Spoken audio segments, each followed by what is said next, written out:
But yeah, thank you guys so much. I'm really excited to talk to you about this movie. But yeah, let's just dive in. So, what is it like getting to voice original characters in a franchise like Dragon Ball, where like you're coming into this as original characters in a franchise that's been here for so long? And then for you, I wanted to ask, what is it like for having Goku be in the spotlight in this movie? Like you've been voicing Gohan being in the spotlight and being and people seeing this movie like this for the first time. Well, I've been voicing this character in the voiceover industry for 22 years, so been waiting a long time for Gohan to have a little more screen time, and I usually tell people it's like we're waiting for Gohan to be great again, and this presents an opportunity for that. So yeah, voicing the character, I'm absolutely excited and thrilled. And very happy to see what the fan reaction is going to be. For me, jumping into such a legacy of a franchise is truly an honor. And also, I've always been a fan of many of these, series that we get to work on. So for me, having the creative freedom to take on a brand new character is always really refreshing, and it gives us as artists and actors a lot less pressure when it comes to fulfilling, the shoes of somebody else before you. Yeah. I think with a lot of foundational shows like this one, like Dragon Ball, of course, is a legendary franchise, and a lot of us grew up with it. No matter our entry points, all of us here, we entered into this franchise at some point as a fan. And to be able to kind of join something that was so foundational to me, I remember recording the movie and being like, I'm talking to Piccolo right now, is absolutely insane. So it's an incredible honor, and to be able to these voices are very are very distinct for us. Like you know in your head what Goku or Gohan or Piccolo sounds like. So to be able to kind of establish a voice of a new character, to kind of join the ranks in that way, is an incredible honor as well. Yeah. Yeah, awesome. Like adding on to that, what was it like finding the voice? Like what process did you go through, or were there any previous experiences? And then I'm still interested because Gohan is older, and even though you've been voicing him for so long, like if you can share what was it like developing his voice? Like when you first did it? Well, luckily it's just my own speaking voice, but when I was, doing his voice for Gohan going to high school, 20 something years ago, I just pitched it higher, but now he's a little bit older, so my voice can kind of just stay in its natural range. You can finally relax after 22 years. Yes, I can just be my own self. I still have that sort of rasp quality that he's always had ever since he was a little kid, but it's just like riding a bike. It's just like I've inhabited this character for so long. It's like it almost directs itself, like Chris Abbott has said. It's like you guys have been playing these characters for so long, talking about the veteran cast that have been there. It's like you guys know your characters, and when we got to voice Kai back in the day and just kind of revisit those story arcs again, it was kind of neat. It's like, hey, we look at a script and say, hey, this is not totally written the way that he would speak. It's like, well, let's do that. You know the character. How would he say this? Would he call him father, or would he call him dad? It's like, no, he calls him dad. Yeah, that's cool. Yeah, well, an important thing for Gamma 1 and 2 was that we made sure that our voices were similar enough, but also different from each other. Yeah, we had to make sure that it was distinct enough that you could tell the two of them apart. Yeah. Because Zeno and I, sometimes we tend to sit in a similar range naturally. Yeah. So it was definitely a fun challenge to, kind of bring our own personalities into each of these roles. Yeah, and it definitely was also a lot of following the original seiyus. I took a lot of cues from Yonasan, and kind of that performance, the vocal quality. It helped me kind of establish where I wanted Gamma 2 to sit, especially in relation to Gamma 1. And like their personalities, I think, in the original acting just plays a big role in like being like, oh, then we can do it this way. Usually, like Alex said, we like even when we were like auditioning, I didn't know which one we were playing until I was there because we could have fit into any of them. So it was just about like even hearing his performance, then I would be like, I'm gonna take it a little more in this direction, and I'm sure Alex did the same thing. It's like, oh, hearing me, I'm gonna take it over here. Very cool. How do you guys feel this movie will impact Dragon Ball franchise going forward?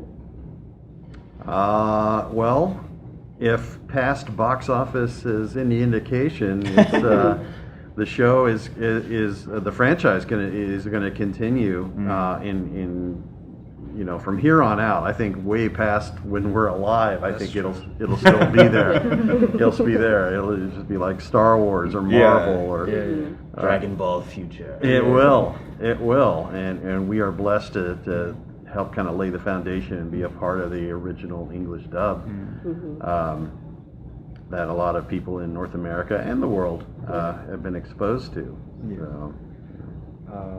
For me, I think this movie would be, if it's any indication, like you said from the past, it would be great because this movie is so different from the other entries that I would love to see more character-focused movies in the future. So it's great that Gohan gets to take the spotlight, and I think it'll definitely set an example for what we could possibly get.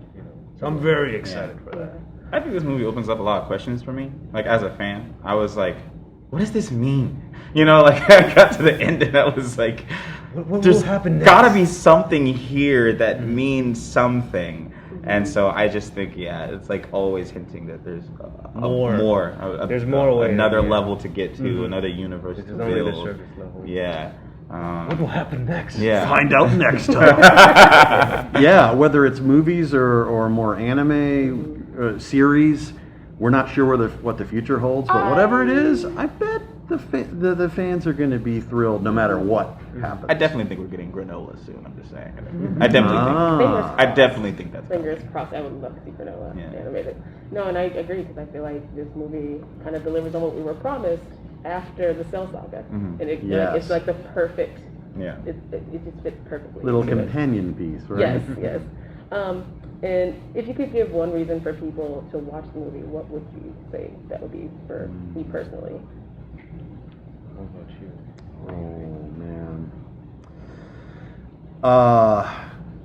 I think if you've been a fan of Gohan all this time, I think this is required viewing. Absolutely, 100%. Yeah. 100%. Do not miss this, especially a chance to see it in theaters and for the first time in North America in IMAX. Right. Dragon Ball in IMAX? That's crazy. Yeah. Yeah, that's a way you can't replicate at home. We know 4K and Blu-ray looks fantastic, but I mean, the sheer size of an IMAX screen to get to enjoy I'm so excited. Dragon Ball for the first time. It's like Japan has been so lucky with these last few movies, and it's like, come on guys, bring it here. And they finally have. Right. It's iconic for so many reasons. Yeah, I think this is definitely a great entry point for casual fans, and also if you want to bring your family or friends into the fold of the Dragon Ball universe. This is definitely the movie to do it because it's I think it pays homage to the